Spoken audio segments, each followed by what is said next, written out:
चलो दिवित, हम स्टार्ट करते हैं। We are going to start our topic of quadratic questions. मैंने आपको बताया था कि हम लोग ये स्टार्ट करेंगे। Yes, sir. तो look at the screen carefully. My screen is visible to you? Yes, sir, it is. Let us start with the concept of quadratic equations. देखो जो आपका क्वाड्रेटिक इक्वेशन एक इंपॉर्टेंट चैप्टर है। तो मैं start करूंगा with the beginning. जो भी क्वेश्चन आपका इस तरह की फॉर्म में होता है, a x square plus b x plus C equal to zero, ये बेसिकली आपका क्वाड्रेटिक इक्वेशन है। इसमें अगर हम बात करेंगे तो a comma b comma c, they are going to be the coefficients of a quadratic equation. ये जो क्वाड्रेटिक इक्वेशन आपको मैंने यहाँ पर दिया है, इसके बारे में ध्यान रखिएगा। ये आपका एक पॉलिनोमियल इक्वेशन है of degree two in variable x.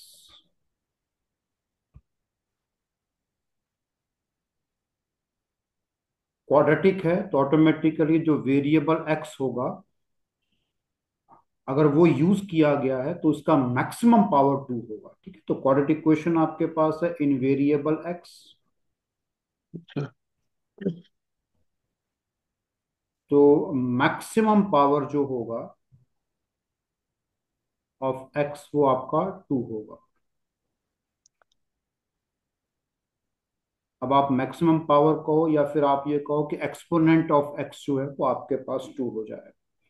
देखो, इसमें एक इंटरेस्टिंग फैक्ट आपको बताते हैं। ये जो हमने लिखा है ना अभी, ये क्वाड्रेटिक है आपका दिवित a x square plus Yes, sir. B x plus C equal to zero. तो अभी तक आप देखोगे ना तो लेफ्ट वाला पोर्शन जो है ना उसमें आप देखोगे तो यहाँ पे थ्री टर्म्स है हमारे पास। तो थ्री टर्म्स का मतलब है कि बेसिकली ये आपका एक ट्राइनोमियल है। ये एक ट्राइनोमियल है जी।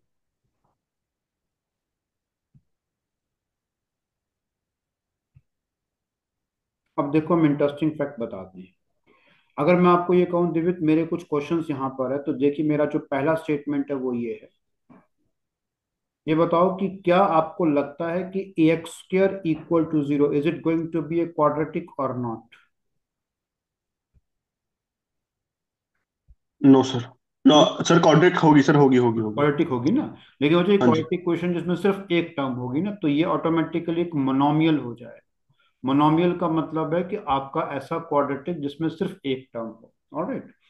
अब आइए statement number two. Statement number two की बात करता हूं। तो मैं अगर कहूं कि मैं a x square plus b x equal to zero की बात कर रहा हूं, या फिर मैं कहूं आपके पास कि मैं a x square plus C equal to zero की बात कर रहा हूं, ये दोनों के दोनों जो है ये भी आपकी क्वाड्रेटिक इक्वेशन। लेकिन ये क्वाड्रेटिक इक्वेशन है, लेकिन बेसिकली ये आपके पास बायनोमियल है क्योंकि इस समय दो टर्म्स हैं आपके पास। Yes, sir. ठीक है जी। अब आइए जो मैं नेक्स्ट बात करता हूं कि whenever we talk about the root, जब भी हम बात करते हैं कि हम रूट और zero of a quadratic equation. देखो, जीरो और root of a quadratic equation का मतलब ये है कि अगर क्वाड्रेटिक इक्वेशन आपका वेरिएबल एक्स में है, तो रूट और zero of a quadratic equation means the value of X which I can say suppose alpha. और ये जो अल्फा है उसे, ये आपको ध्यान रखना है, ये आपका रियल भी हो सकता है और कॉम्प्लेक्स भी हो सकता है। तो value of X which may be alpha and may alpha में बी रियल और कॉम्प्लेक्स। और ये ऐसी होगी कि अगर आप इसको क्वाड्रेटिक इक्वेशन जो आपका गिवन है उसमें लेफ्ट पोर्शन में पुट करेंगे, यानी इस पोर्शन में पुट करेंगे, तो एंटायर जो आपके पास लेफ्ट हैंड साइड है वो जीरो हो जाएगा। तो it implies, I think so, आप ये समझ सकते हैं यहां से कि आपका a times alpha square plus b times आपका अल्फा प्लस सी जो है it will become equals to zero. ये आपने ध्यान रखना है। So whenever we are Okay, sir. talking about the root or zero of a quadratic equation, it is the value of the variable x, which is suppose alpha, which can be real or complex. and it is in such a way that when it is substituted in the quadratic equation left portion, the entire left portion will become equal to 0. Yes alright, sir. अब आइए बच्चों हम बात करते हैं कि आपके साथ और क्या इंटरेस्टिंग फैक्ट है। देखो, सॉरी सर, मैं लेट हो गया, कोई थोड़ा बात नेटवर्क इशू आ रहा था मेरा। नहीं, नो इशू। अब चलिए हम आगे बढ़ते हैं। जो आगे आपके पास क्या है कि जब भी मुझे किसी भी क्वाड्रेटिक इक्वेशन के रूट्स निकालने, देखो मेरे पास एक क्वाड्रेटिक इक्वेशन है a x square plus b x plus c equals to 0। जब आप इसके रूट्स निकालते हैं तो रूट्स निकालने के लिए आपको सिखाया जाता है क्वाड्रेटिक फॉर्मूला। इससे सर क्या निकालने हैं, रूट्स? हाँ, क्वाड्रेटिक इक्वेशन के रूट्स निकालने हैं, ठीक है। तो क्वाड्रेटिक ओके। फॉर्मूला होता है which is always equal to X is equal to minus B plus minus root के अंदर आपको लिखा जाता है B square minus 4ac complete divided by आपका हो जाता है 2a, अगर आपको याद होगा तो। इसमें ही ध्यान रखना हो कि जो क्वांटिटी आपके रूट के अंदर आ रही है बी स्क्र माइनस 4ac, उसको हम आमतौर पर डिस्क्रिमिनांट कहते हैं। So discriminant is basically b square minus 4ac, ये एक आपके पास एक्सप्रेशन होती है। तो d equal to B square minus 4ac में एक बार फिर यहां पर लिख रहा हूं, ये आपका किसी भी क्वाड्रेटिक में डिस्क्रिमिनांट होता है।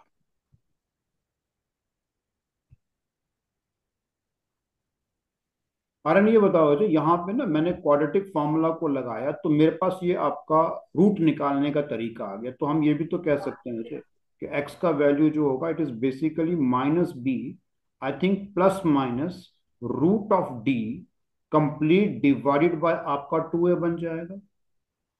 Yes sir. तो एक काम करते हैं, यहाँ पे ना हम दो पॉसिबिलिटीज लेके चलते हैं। If you look at this particular portion, जो इसको मैं अभी सर्कल कर रहा हूँ, यहाँ पे प्लस माइनस आ रहा है, तो अगर मैं माइनस साइन लेता हूँ यहाँ पर तो ऑटोमेटिकली जो रूट आएगा बच्चा उसको हम नाम देंगे alpha. So alpha is equal to minus B minus आपका बन जाएगा root of D complete divided by आपका 2a। और अगर मैं बात करूंगा बीटा की, तो बीटा कैसे आएगा, मैं यहाँ पे प्लस साइन ले रहा हूँ जिसको मैंने अभी सर्कल कर रखा है। तो बीटा का वैल्यू जो it comes out to be minus B plus root of D upon 2a। तो हम ये चैप्टर में कन्वेंशन लेके चलेंगे कि हमारा अल्फा जो है वो इस समय बीटा से छोटा आ रहा है। तो ये दो रूट है जिनके बारे में हम बात कर रहे हैं। इसमें कोई डाउट है, कुछ पूछना चाहें तो आप पूछ सकते हैं। अब क्या है कि आर एन मैं इसको मैं नाम दे रहा हूं, सपोज करो number 3, I am calling this as number 4। तो एक काम करते हैं, जो नंबर 3 और नंबर 4 को हम एडअप कर देते हैं। तो जब मैं एडअप करूंगा ना तो मुझे मिलेगा अल्फा प्लस बीटा, जिसको हम लोग कह सकते हैं it is basically the sum of the root. So if you look at the screen carefully then alpha plus beta, आप 3 और 4 को ऐड करेंगे तो I think you are getting simply minus 2b divided by आपका 2a हो जाएगा, which is equals to yes sir. minus b complete divided by a. And remember, here in the quadratic, b is going to be the coefficient of x, and I think a is going to be the coefficient of x square. So you can write the yes sum of the roots as minus times, ये बन जाता है minus times it is the coefficient of x complete divided bye वजह आपका बन जाएगा coefficient of x square. इसी तरह से अगर मैं कहूं कि मुझे द्विविध प्रोडक्ट निकालना है तो मैं दोनों को मल्टीप्लाई कर देता हूं alpha into beta. So whenever you are multiplying 3 and 4, I think now you are getting simply B square minus आपका बन जाएगा D complete divided by 4a²। तो देखिए ऊपर मैंने आपको बताया है कि डी जो है वो basically b square minus 4ac होता है। तो अगर मैं आपसे कहूं कि मुझे बी स्क्र माइनस डी निकालना है तो आई थिंक यहां से आपका जो B square minus D it will come out to be 4ac complete divided by 4a²। So you have a cancellation here, so this will come out to be simply equal to c by. तो c by में क्या होता है कि c जो है वो आपका बन जाता है, अगर आप देखें तो क्वाड्रेटिक में c जो है वो आपका कांस्टेंट है, कांस्टेंट। और जो नीचे हमने a लिखा है and that is again going to be the coefficient of x। So always remember, whenever we have a quadratic of the form ax square plus bx plus c equal to 0, and one root is going to be alpha, other root is going to be beta. अगर हम ये assume भी करते हैं कि एक root alpha एक beta है और हम रूट नहीं निकालते हैं, तब भी हम बता सकते हैं कि जो सम होगा alpha plus beta that is always equals to, जो क्वाड्रेटिक में आपके पास है, minus times coefficient of X divide by the coefficient of X square हो जाएगा। इसी तरह से जब हमें अल्फा बीटा का प्रोडक्ट निकालना होगा, तो अल्फा बीटा का प्रोडक्ट जिसको हम पी कहते हैं, it is always equals to constant term divide by the coefficient of x. तो ये बहुत इंपॉर्टेंट कॉन्सेप्ट है, इसमें कोई डाउट है एट एनी स्टेज आप पूछना चाहते हैं तो पूछ सकते हैं। No sir. No sir. चलिए अब मैं आगे बढ़ता हूँ, वो सुनिएगा। देखो आगे ऐसा है, आपने एक बात को ध्यान रखना है। ये मैं आपको एक प्रॉब्लम सॉल्विंग टेक्निक बता रहा हूँ, तो यहाँ पर मैं इसको नाम दूंगा प्रॉब्लम सॉल्विंग टेक्निक 1। जब भी आपको ना ये कहा जाता है कि किसी भी पर्टिकुलर क्वाड्रेटिक में मान लीजिए एक रूट आपका अल्फा है एक बीटा है, अगर ये कहा जाता है कि alpha comma beta are the roots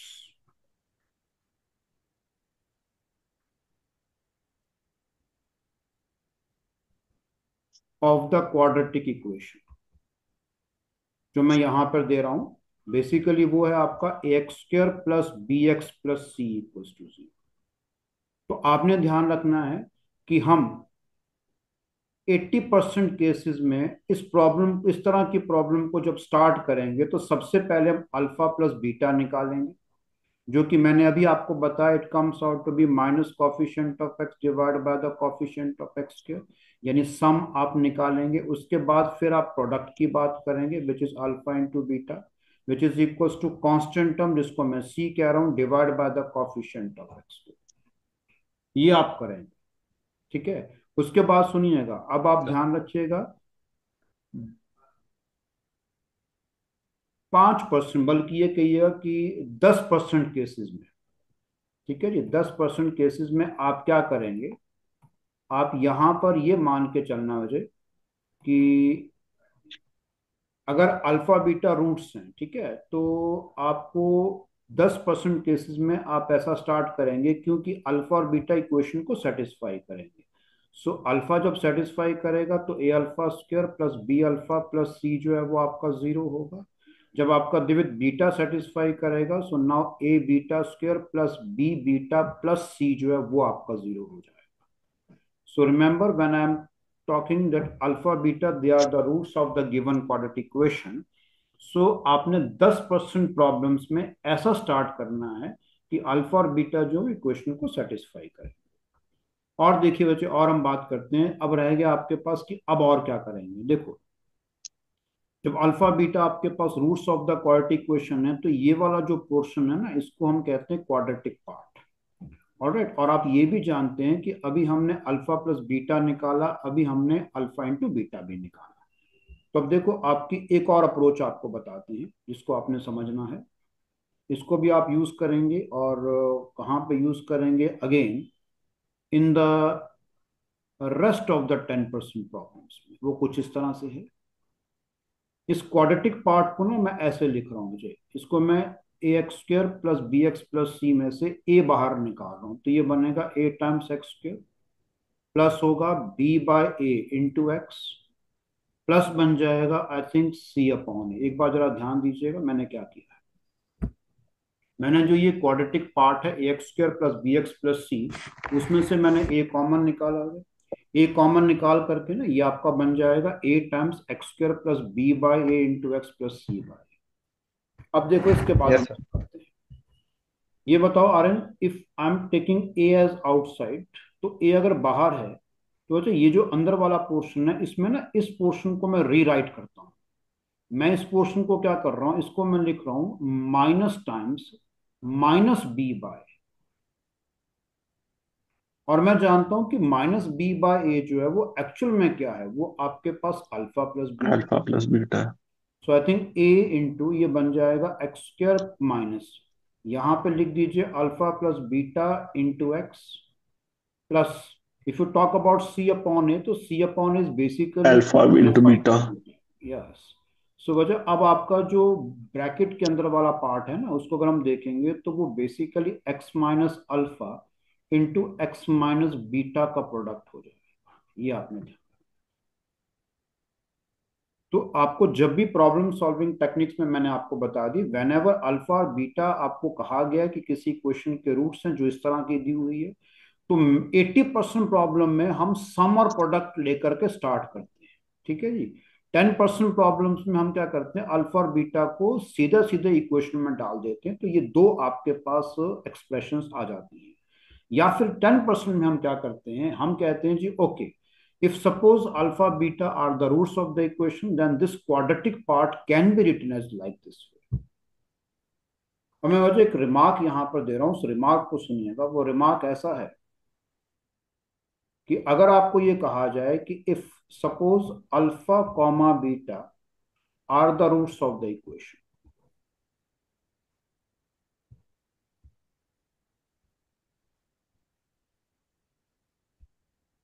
तो कहा जाता है कि फॉर्म ए क्वाड्रेटिक इक्वेशन। आप एक क्वाड्रेटिक इक्वेशन को फॉर्म करिए।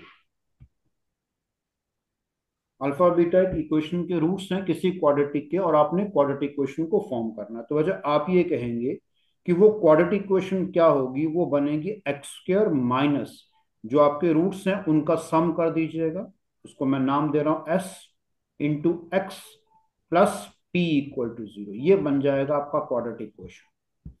If alpha beta are the roots of the quadratic equation, then what is the quadratic equation? It is basically x square minus sx plus p equal to 0। इसमें कोई sir doubt? S कुछ term है या फिर आपने देखिए S से S का वेरिएबल मतलब लिया? सम होगा, मैं यहाँ पे कोट कर रहा हूँ। ओके। एस आपका सम हो जाएगा। एस जब भी मैं यहाँ पे यूज करूंगा तो वो जनरली आपका सम होगा, और पी जो मैं यूज कर रहा हूँ वो बेसिकली आपके पास product. Product. Now any question, anything you want to ask from me, you are most welcome. No sir. No any sir. Question my dear? No sir. Clear है सर। चलिए हम स्टार्ट करते हैं। अच्छा now look at the screen carefully. तो मैं एक सवाल से स्टार्ट कर रहा हूँ।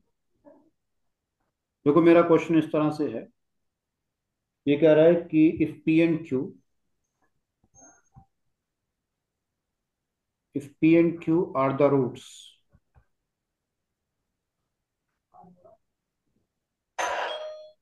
they are the roots of the quadratic equation, basically x square plus px plus q equal to 0।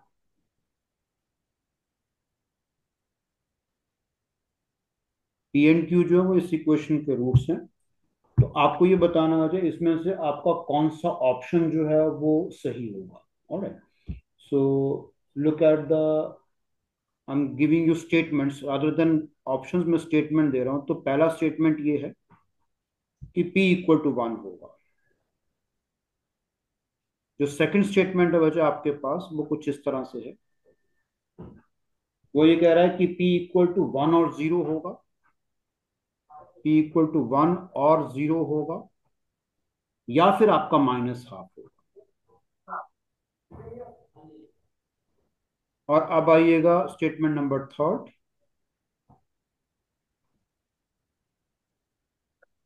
वो कुछ ऐसे हो जाए कि P equals to -2। And the statement number 4, that is basically P equals to -2 और 0। देखो इसको सॉल्व कैसे करेंगे। हमें ये कहा गया है कि P कॉमा Q जो है, they are basically the roots of the quadratic equation x square plus P X plus Q equal to 0। तो जैसे मैंने बताया कि जब आपको किसी भी क्वाड्रेटिक के रूट्स एडवांस में दिए जाते हैं, तो 80% केसेस में हम लोग क्या करते हैं, अगर आप देखेंगे स्क्रीन की तरफ, तो मैंने कहा कि 80% में हम लोग सम और प्रोडक्ट से स्टार्ट करते हैं। तो वही काम यहाँ पे करते हैं जी।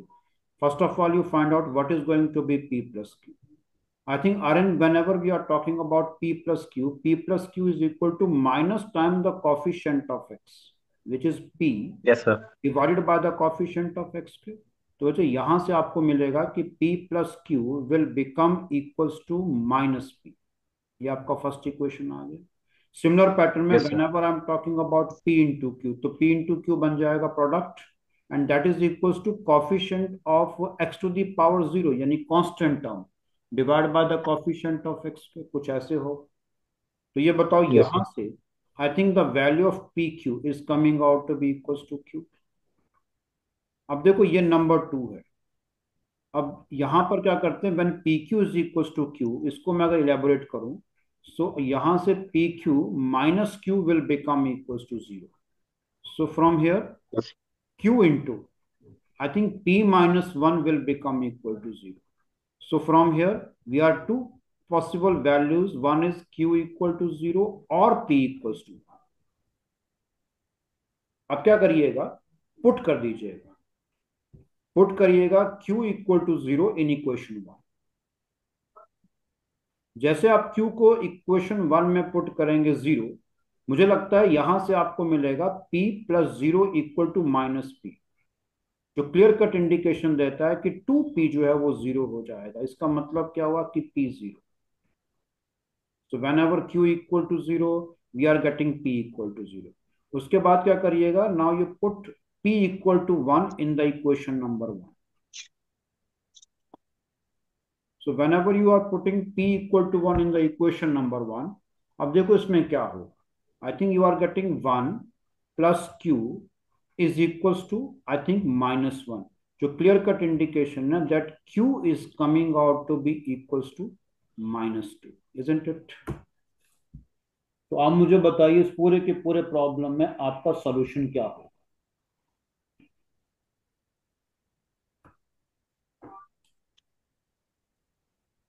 देखो आप अगर यहां ध्यान दोगे ना, तो पूरे प्रॉब्लम में सॉल्यूशन को चेक करना है। तो मुझे लगता है कि यहां से एक बात तो क्लियर है कि आपके पास कौन कौन सी वैल्यूज पॉसिबल हैं, बताइए। कहीं पर कोई मिस्टेक होगा तो मुझे बताइएगा प्लीज।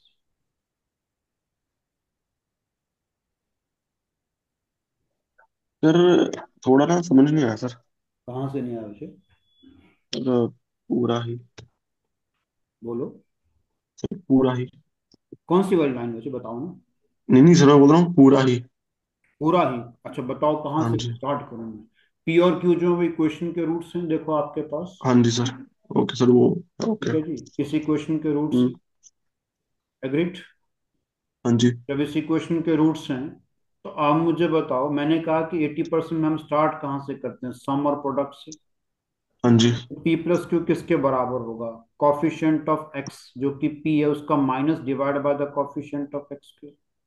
हाँ जी। तो यहां से क्या आ गया, P plus Q equal to minus P, आया कि नहीं है। हम्म। फिर मैंने कहा कि अगर पी और क्यू रूट्स हैं तो प्रोडक्ट निकालिएगा, जो कितना होगा पी क्यू। हाँ वो जी। किसके इक्वल बनेगा, वो बनेगा constant term divide by the coefficient of x के। हाँ जी। तो p Q is equal to q आ गया। क्यू। हाँ जी। तो यहां से क्या किया मैंने, क्यू को इधर शिफ्ट किया। Hmm. So p Q minus q equal to zero का मतलब है q into P minus one equal to zero, isn't it. Okay. तो यहां से हम कह सकते हैं कि या तो क्यू जीरो होगा या फिर पी वन हो जाएगा। पी वन होगा। हाँ फिर जी। मैंने क्या किया, वजह क्यू इक्वल टू जीरो जो आया था ना मेरा इक्वेशन नंबर 2 से, ये था आपके पास हाँ जी। इक्वेशन 2 से, उसको मैंने जाके इक्वेशन वन में पुट कर दिया। तो वहां से क्या हुआ, P plus zero is equal to minus P, तो 2p जीरो हो गया, हम्म। तो p का वैल्यू जीरो हो गया। ओके। फिर मैंने p इक्वल टू वन, मैंने पहले तो q को जीरो पुट किया था, अब मैंने p को वन पुट किया in the equation number one. तो वहां से क्या मिल गया आपको, वो मिला one plus Q equal to minus one, यानी कि q equal to minus two हो गया। हाँ जी। ठीक है जी। तो अब आप मुझे बताओ इसके बाद में स्टार्ट कैसे करूं। अब देखो ना, आप अगर ऑप्शन देखेंगे मुझे तो एक बात आपको समझ आ जाएगी। इस प्रॉब्लम के अंदर जो पहला ऑप्शन है उसमें पी के बारे में बोला है, आर एन सेकेंड में भी सर पी के बारे में बोला है। Statement four answer. अभी रुकिएगा बच्चे, अभी रुकिएगा, अभी पूरा क्वेश्चन नहीं हुआ है, ठीक है। और ओके। आपके पास जो स्टेटमेंट नंबर 3 स्टेटमेंट नंबर 4 भी है। अभी आर एन ये बताओ, मैंने यहाँ पर ना जो आपके सामने लिखा है, तो मैं यहाँ पर 80% जो है ना कॉन्सेप्ट यूज कर रहा हूँ, 80% यस सर। मैंने यूज कर लिया है।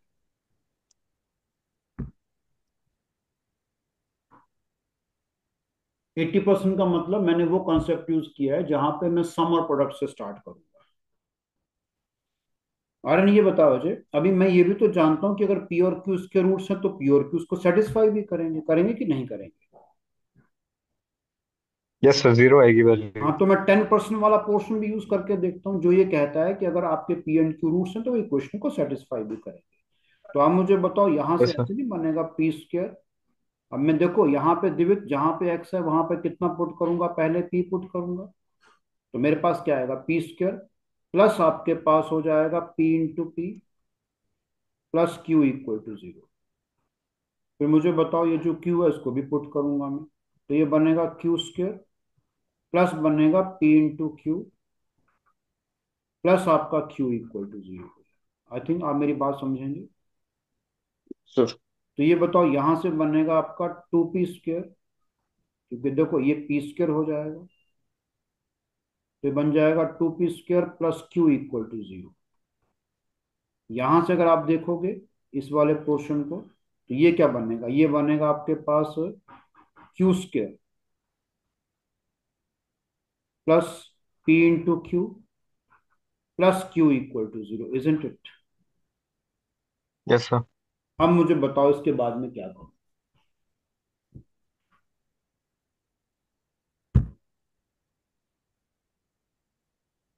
सर इसमें पी ओ क्यू की वैल्यू डाल देंगे।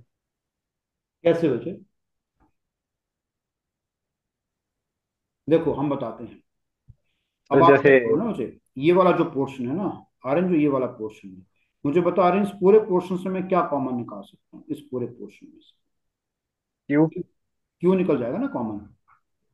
Yes sir. अंदर कितना बनेगा, अंदर बनेगा Q plus P plus one equal to zero. Yes sir. जिसका क्या मतलब है, जिसका मतलब है कि या तो क्यू जीरो होगा, या फिर आपके पास क्यू का वैल्यू जो है वो किसके बराबर आएगा, minus one minus P, isn't it.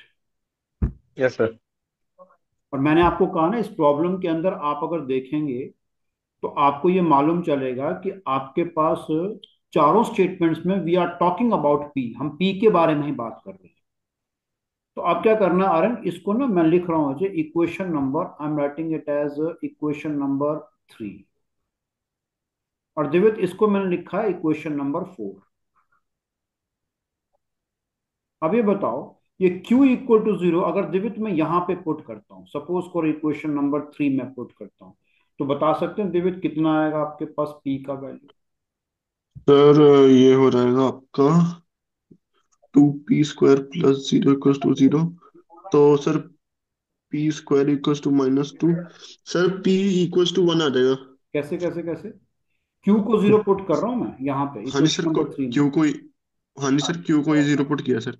तो टू सर पी तो square two equal to zero हो जाएगा। सर तो p² = नहीं सर p² सब हाँ हाँ ठीक है ठीक है ठीक है ओके सर ओके ओके ठीक है ओके। ना, तो मेरे ख्याल से आप हम्म, समझेंगे। तो अब मैं क्या कर रहा हूँ, मैं आगे लिखता हूँ मुझे, मैं यहाँ पर two P square plus Q equal to zero, देखो ये है मेरे पास two P square plus Q equal to zero है ना, उसमें मैं दो काम कर रहा हूँ, पहले मैं क्यू को जीरो पुट कर रहा हूँ। तो मेरा ख्याल से जब मैं पुट कर रहा हूँ क्यू को जीरो, तो ये क्लियर कट इम्प्लाई कर रहा है कि you are getting two P square equal to zero, जिसका मतलब है पी इक्वल टू जीरो। फिर दिवित में इसी पोर्शन में मैं पुट कर रहा हूँ क्यू का वैल्यू जो है, क्यू जो कि आपके पास -p। Minus one minus P है। तो मेरा ख्याल से यहाँ पे आपको मिलेगा two P square minus hmm. One minus P equal to zero, isn't it. Yes sir. ये यस सर। बताओ यहाँ से क्या बनेगा, ये मेरा ख्याल से आपको मिल जाएगा, अब ध्यान दीजिएगा, two P square minus one minus P equal to zero, तो ये बन हम्म, जाएगा two P square hmm, minus p is equal to one और नॉट। Yes sir. तो मुझे बताओ, yes two sir. P square minus p is equal to one आ गया, तो एक काम करते हैं ना, इसको हम थोड़ा सा ऐसे देखते हैं, चलो हम इसको ऐसे देखते हैं। हम इसको बोल सकते हैं कि इस तरह का आ गया ये। तो बताओ, ये तो आपके पास एक क्वाड्रेटिक बन गया पी में, तो इसको क्वाड्रेटिक को जब मैं सॉल्व करूंगा तो ऐसे नहीं बनेगा, two P square minus two P plus P minus one equal to zero. Yes कारण सर। मुझे आपकी तरफ से आवाज आ रही है, प्लीज है थोड़ा सा देखिए। Okay sir. Okay sir. ये बनेगा two P into P minus one plus one into P minus one equal to zero हो जाएगा। तो मुझे बताओ, यहां जब सॉल्व करोगे तो दिवित ऐसे नहीं बनेगा, two P plus one into P minus one equal to zero. Yes sir. इसका मतलब ये हुआ ना कि यहाँ से p का वैल्यू कितना आएगा, या तो 1 आएगा या फिर p का वैल्यू हो जाएगा -1/2, इजंट इट? Yes sir. जी बस यही तो है वैसे। तो p आपका 1 या p इक्वल टू -1/2। तो आप मुझे बताओ, जब मैंने 10% को अप्रोच किया, तो 10% वाले पोर्शन को अप्रोच करके मेरे पास जो p की पॉसिबिलिटीज है वो क्या आ रही है? या तो p आपका 0 आ रहा है, या फिर p आपके पास 1 आ रहा है, या फिर p आपका किसके इक्वल आ रहा है? माइनस। -1। तो दिव्य, तो आप मुझे बताओ कहाँ पे मैंने किस ऑप्शन में लिखा है कि p is statement two. Equal to 0 और p इज इक्वल टू 1 और p is equal to -1/2? I think statement statement two sir. Number 2 आपका ट्रू स्टेटमेंट हो जाएगा। देखो ये वाला, देखो ना, स्टेटमेंट नंबर 2 में क्या है? p इक्वल टू 1 और 0 और -1/2 हो जाएगा, isn't it? Yes sir. Yes तो सर। इसमें आपका जो स्टेटमेंट नंबर 2 है वो ट्रू हो जाएगा। तो मैं यहाँ पे कोट कर रहा हूँ, ये स्टेटमेंट नंबर 2 इज ट्रू। मैंने दोनों अप्रोचेस बता दिए वैसे आपको, ठीक है? Don't rely to one approach, because in this problem it is very important that we have to apply both the approaches. क्योंकि इस प्रॉब्लम में ना एक इंटरेस्टिंग बात आपको बताती है। देखो, पी और क्यू किसके रूट हैं? जिस इक्वेशन के रूट हैं उसमें कॉफिशिएंट ऑफ एक्स पी है और कांस्टेंट टर्म क्यू है आपके पास। सो आपको बहुत क्लेवरली जो है वो दोनों दो अप्रोचेस को ध्यान ध्यान में रख के स्टार्ट करना पड़ेगा। एग्रीड? Yes sir. चलिए, अब आइए आज हम बात करते हैं इसके आगे। तो अब जरा आगे सुनिएगा और अब जरा ध्यान से मेरी बात को सुनिएगा।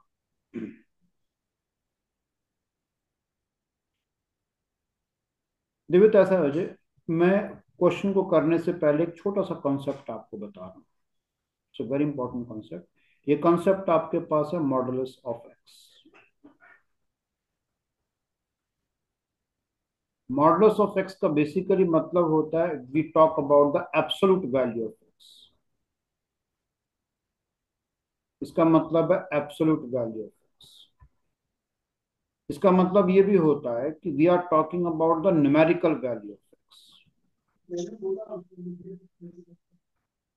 देखो दिव्य, जब हम किसी भी वेरिएबल की न्यूमेरिकल वैल्यू की बात करते हैं ना, तो इसका मतलब होता है कि हम उस वेरिएबल का मैग्नीट्यूड ले रहे हैं। हाँ जी। We are not considering the sign. So modulus of hmm. X का मतलब absolute value of x, numerical value of x, या फिर आप ये भी कह सकते हैं कि it is basically the magnitude of x.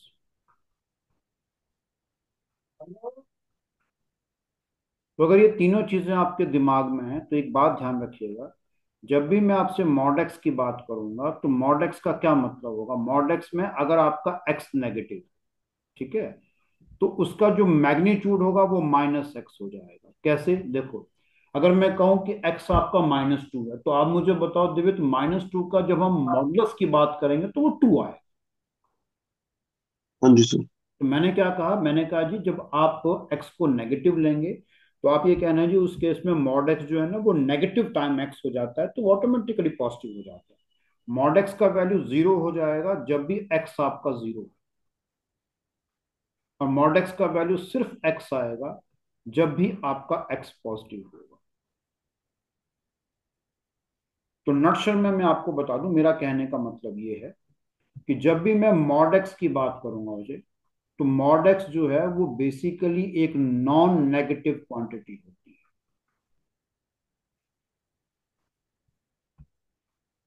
Non negative quantity का मतलब समझिएगा, नॉन नेगेटिव क्वांटिटी का मतलब है वो क्वांटिटी जो आपकी या तो पॉजिटिव होगी या जीरो। तो नॉन नेगेटिव का मतलब है कि वो क्वांटिटी पॉजिटिव होगी या फिर आपके पास जीरो हो जाए।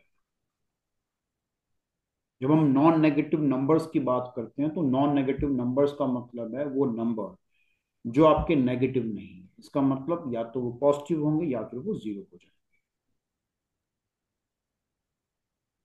इसमें कोई डाउट है तो आप पूछ सकते हैं। No no sir. सर। चलिए, एक और बात बताते हैं आपको। अगर हम चाहें ना तो किसी भी क्वाड्रेटिक में अगर एक्स स्क्वायर लिखा हो तो हम एक्स स्क्वायर जो है उसको रिप्लेस कर सकते हैं बाय मॉड एक्स का स्क्वायर। उससे कोई फर्क नहीं पड़ता है। We can replace x square by mod x का होल स्क्वायर, ये आप कर सकते हैं अगर आपको जरूरत पड़ती है तो। अब देखो, मेरा जो क्वेश्चन है वो सुनिएगा। मेरा जो सवाल है वो ऐसे हो जाए कि आपने मुझे बताना है number of roots. Number of roots of the equation x square plus आपके पास है 5 times mod x plus 6 equal to 0। आपने बताना है कि इस इक्वेशन के कितने रूट्स होंगे। ऑप्शन आपके पास है, ए पार्ट जो है it comes out to be 3 roots, B part वजह आपके पास है कि 2 रूट्स होंगे, सी पार्ट कह रहा है कि 4 रूट्स होंगे और डी पार्ट आपके पास है नन ऑफ दीज।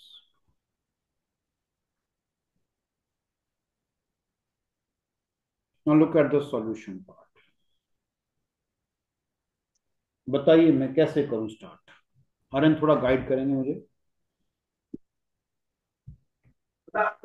सर वो x is equal to minus B plus minus, sir वो हाँ सर, वैसे क्या एक था चीज थी फॉर्मूला? सर, जैसे आपने बोला कि एक्स स्क्वायर को हम मॉड एक्स कर सकते हैं, तो फिर हम्म। वैसे ही हम मॉड एक्स को एक्स स्क्वायर लिख सकते हैं।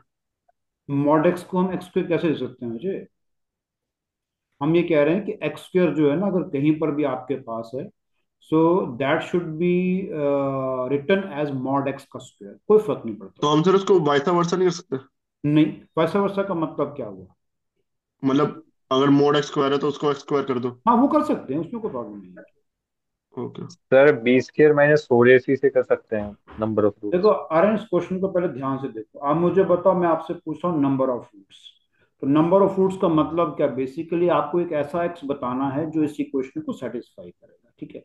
अगर आपके पास 3 एक्स होंगे तो 3 रूट होंगे, अगर आपके पास 2 एक्स होंगे तो 2 रूट होंगे, अगर आपके पास 4 एक्स होंगे तो 4 रूट होंगे। यही मतलब है ना मुझे। Yes sir.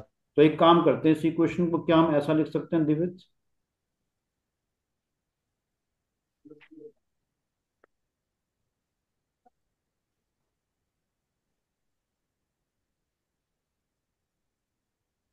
मैंने क्या किया वजह, इस एक्स स्क्वायर को मैंने यहां से रिप्लेस कर दिया बाय मॉड एक्स का square. Is it possible Divij.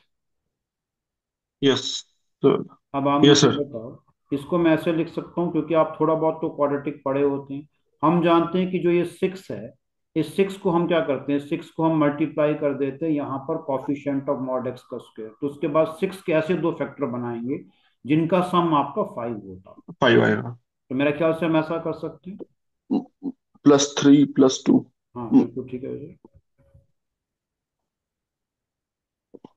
अब बताओ कि जो ये वाला पोर्शन है, इस पोर्शन से मैं आर एन मॉड एक्स को कॉमन निकालता हूँ, तो मॉड एक्स को कॉमन निकालने पर ये आ जाएगा मॉड एक्स प्लस 3, प्लस अगले पोर्शन से मैं फिर मॉड एक्स को 2 को कॉमन निकालता हूँ। In the bracket you are getting mod x plus 3, isn't it. Yes sir. तो ये इंप्लाई करता है कि now mod x plus 3 times mod x plus 2 will become equal to 0। इसका मतलब तो ये हुआ ना मुझे कि या तो mod x plus 2 equal to 0 होगा, या फिर आपका mod x plus 3 equal to 0 होगा। लेकिन आर्यन मुझे बताओ, mod x plus 2 equal to 0 होने का मतलब तो ये हुआ ना कि मॉड एक्स किसके इक्वल होना चाहिए, -2 के, जो कभी पॉसिबल -2। नहीं है, नॉट पॉसिबल। क्योंकि मॉड ऑफ एक्स की वैल्यू कभी भी नेगेटिव नहीं हो सकती है। नेगेटिव नहीं हो सकती। हाँ, तो सिमिलरली अगर mod x plus 3 equal to 0 है, तो आप ये कह सकते हैं कि मॉड एक्स कभी भी आपका -3 नहीं हो सकता। Yes sir. तो इसका मतलब है कि इस प्रॉब्लम में आपके पास क्या हुआ, no value of x, no. No value of x satisfy. तो ये क्लियर कट इंडिकेट करता है कि नो रूट्स, कोई भी रूट आपके पास नहीं है। ठीक है जी, इसमें बहुत ध्यान से प्रॉब्लम को समझिएगा मुझे। मैंने आपको इसका डिटेल सोल्यूशन बता दिया। Yes sir. Yes sir. Alright, इसमें कोई डाउट है, कुछ पूछना चाहें तो आप पूछ सकते नो सर। हैं। चलिए अब हम एक और क्वेश्चन पकड़ रहे हैं मुझे, वो देखिएगा।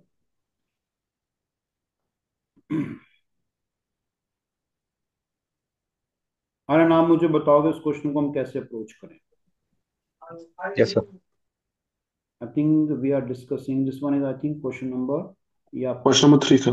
ये 2 था हाँ। ये थोड़ा 2 सा था, एंड क्वेश्चन नंबर 3 अभी हम हाँ, डिस्कस थ्री करेंगे। आएगा बिल्कुल सही। So now move to the question number 3। देखो क्वेश्चन नंबर 3 में कह रहा है कि if the roots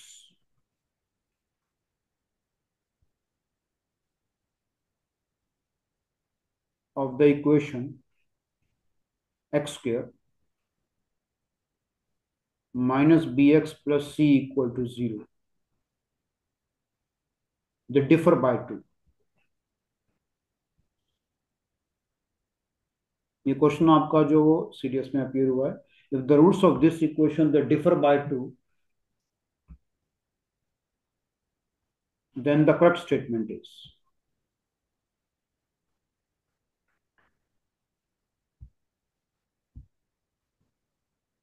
A part, that c square is equal to 4 times c plus 1.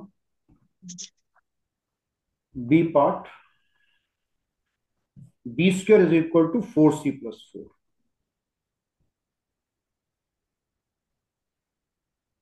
We have c part, c square is equal to b plus 4.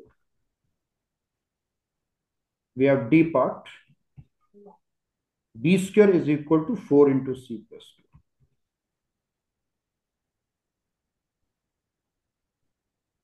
आप में से कोई मुझे बताएगा, जितने भी लोग हैं, कि कैसे इसको स्टार्ट किया जाए। सर अगर दोनों के रूट का डिफरेंस 2 है तो sir alpha minus beta is equal to 2 लिख सकते हैं पहले तो। Roots of the equation they differ by 2, okay. हम ऐसा भी तो कर सकते हैं ना, और ऐसा क्यों करें, हम ये कहते हैं कि मान लीजिए एक रूट अल्फा है तो दूसरा अल्फा प्लस 2, ये भी तो सही रहेगा मुझे। यस सर ऐसे भी। ठीक है ना। तो इसको देखो, यस करने सर। का फायदा मैं आपको बताता हूँ। आप ये बताओ कि इस पर्टिकुलर प्रॉब्लम में हमने ये माना कि एक रूट अल्फा तो दूसरा अल्फा प्लस 2 होगा, ठीक है। तो ये तो मैंने अजम्पशन की है ना।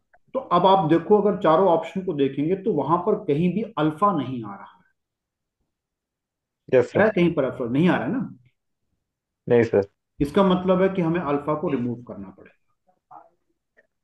तो अब क्या करेंगे, अगर मैं एक रूट अल्फा मानता हूँ, दूसरा अल्फा प्लस 2 मानता हूँ, तो मैं जानता हूँ कि जब मैंने इनको रूट्स माना है, तो मुझे अब अपने प्रॉब्लम को सॉल्व करने के लिए 80% वाले केस में चले जाना है। तो सबसे पहले मैं निकालूंगा अल्फा प्लस 2, जिसका मतलब दिवित आपके पास होगा सम of the roots.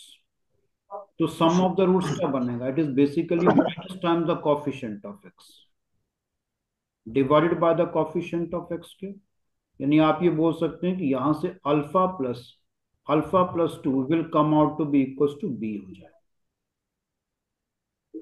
isn't it? Yes sir. जब आप ये बताओ, उसके बाद अगर मैं कहूं कि मुझे अल्फा इंटू अल्फा प्लस 2 भी करना पड़ेगा, जो कि बेसिकली प्रोडक्ट होगा, और वो किसके इक्वल बनेगा, c/1। तो ये बन जाएगा alpha square plus 2 alpha is equal to c। अब देखो, ये इक्वेशन नंबर 1 है और ये इक्वेशन नंबर 2 है। अब आप लोग इसके ऑप्शन देखो, तो मुझे बताओ कि किसी भी ऑप्शन में you are not getting alpha, इसका मतलब आपको 1 और 2 वाली इक्वेशन में से अल्फा को एलिमिनेट करना है। ये यस सर। बताइए, इक्वेशन 1 जो है वो आपके पास है 2 alpha plus 2 equals to B. ये इक्वेशन 1 है, मैं आपके लिए लिख रहा हूं। इक्वेशन 2 है alpha square plus 2 alpha is equal to c. तो बताओ, इन दोनों इक्वेशन में से कैसे मैं अल्फा को एलिमिनेट करूंगा। इसका मतलब है कि कैसे आप एक इक्वेशन में से अल्फा को निकालेंगे और दूसरी इक्वेशन में पुट कर देंगे ताकि अल्फा पूरा ही निकल जाए। कैसे करूंगा।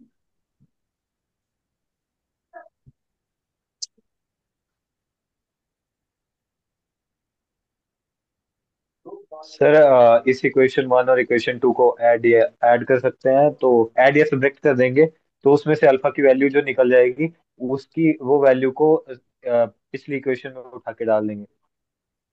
कुछ और बेहतर बताओ। एक काम करते हैं ना, इक्वेशन 1 में से अल्फा निकालो।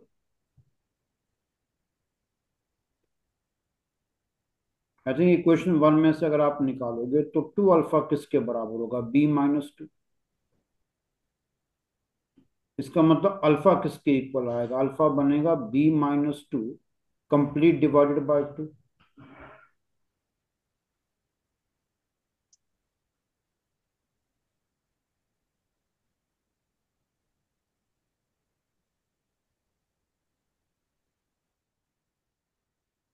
समझ गए मेरी बात, मैंने क्या किया?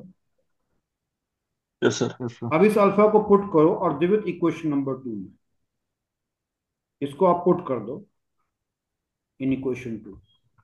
आप बताओ, जैसे आप इसको इक्वेशन 2 में पुट करोगे तो मुझे लगता है अल्फा एलिमिनेट हो जाएगा। देखो ना, ऐसे यस सर। बनेगा b-2/2 का complete square plus 2 times, I think b-2/2, that should equals to c। C. तो मेरा ख्याल से तो अगर सर आप टू से लिखोगे टू, तो कुछ ऐसे बनेगा, is going to become B b-2 का स्क्वायर। -2 का स्क्वायर बाय 2। हाँ, बाय 4 हो जाएगा ना मुझे, हाँ जी, बाय 4 बाय 4 प्लस आपका हो प्लस जाएगा बी b-2 -2, बस is equal to equals to c। C. अब इसको जब सॉल्व करोगे तो मैं ये बता दूं, b-2 का होल स्क्वायर बनेगा b² प्लस 4 माइनस आपके पास कितना होगा, -4b प्लस, अब मैं एलसीएम भी साथ साथ में ले रहा हूं, 4b -8 is equal to 4c। मैंने ना साथ साथ में एलसीएम भी लिया और मैंने b-2 का होल स्क्वायर ओपन भी कर दिया, ये दोनों जो है वो आपस में कट जाए। और मुझे लगता है यहां से आपके पास जो आएगा वो आएगा B B square -4 equals to 4c। b² - 4 is equal to 4 4। Equals to 4c। तो b² - 4 is equal to 4c का मतलब है, I think the B option is the right option, क्योंकि यही है ना, b² is equal to 4c हाँ जी। Plus 4, बात हाँ तो जी सर, इसी है। वो फिर। हाँ जी। Any question you have in your mind, you are most welcome. No sir. हाँ चलिए सर। जब हम आगे बढ़ते हैं,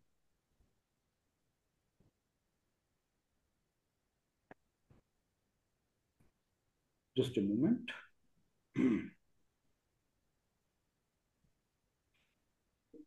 मैं थोड़ा सा अपनी स्क्रीन को थोड़ा इनलार्ज कर रहा हूँ मुझे।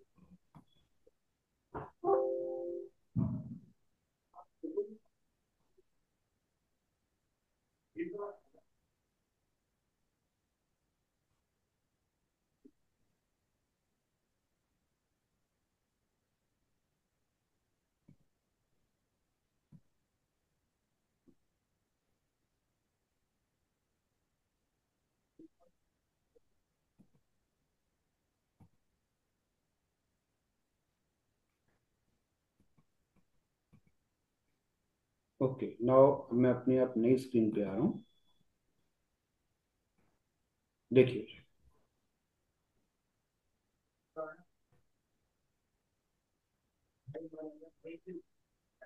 ये बताइए इस क्वेश्चन को हम कैसे अटेम्प्ट करेंगे।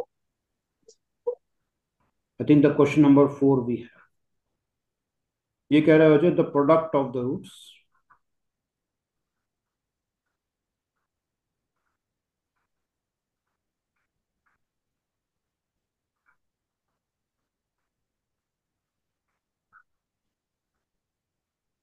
The product of the roots of the equation mx²,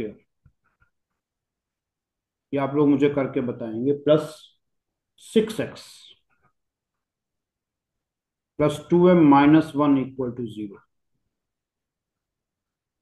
The product of the roots of this equation is -1. You have to tell me the value of m। और आप बताएंगे, ऑप्शंस आपके पास हैं, a part is 1, b part is 1/3, c part is basically -1, and the d part is coming out to be -1/3।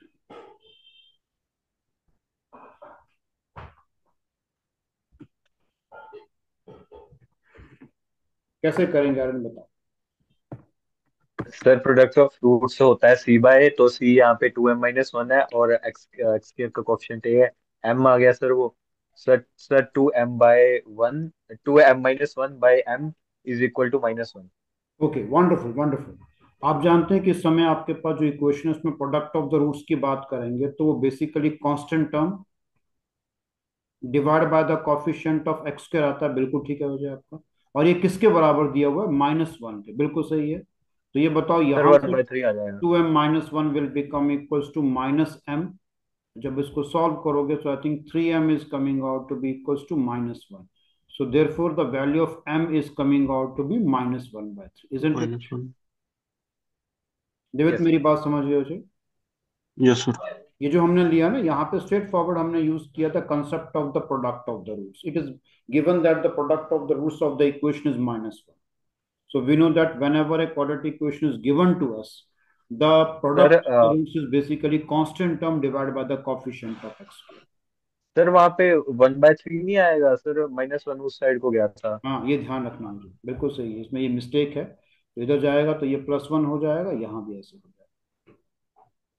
इसमें और कुछ देवित पूछना चाहें तो पूछ सकते हैं. No sir. No sir. चलिए अब जरा सुनिएगा मेरी बात ध्यान से कि मैं क्या बोल रहा हूँ.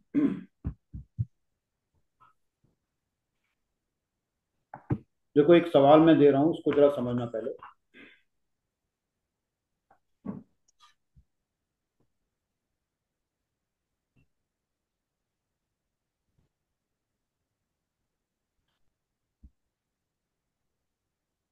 ये एक मैं थोड़ा सा एक अलग से ट्रैक का प्रॉब्लम आपको दे रहा हूँ.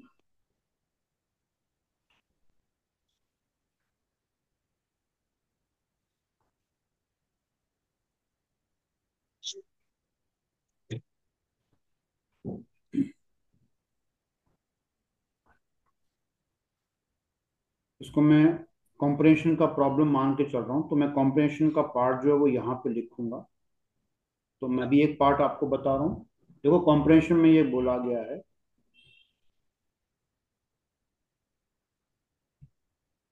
if d is the root of the equation,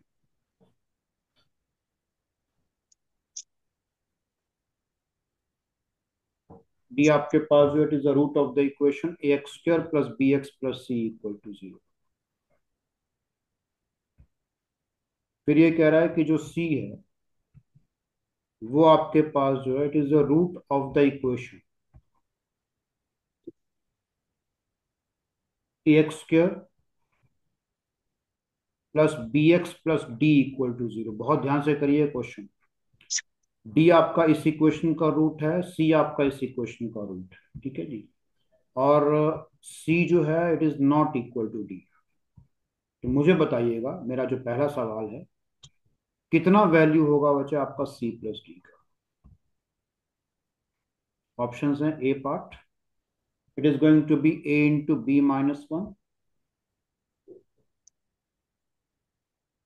b part it is going to be b - 1 upon a. c part it is going to be 1 - b upon a. d part is none of these. Aryan आप मुझे बताओ, इस question को जब मैं start करूंगा, ये बताओ d जो है ना वो आपके पास इस इक्वेशन का रूट है, isn't it?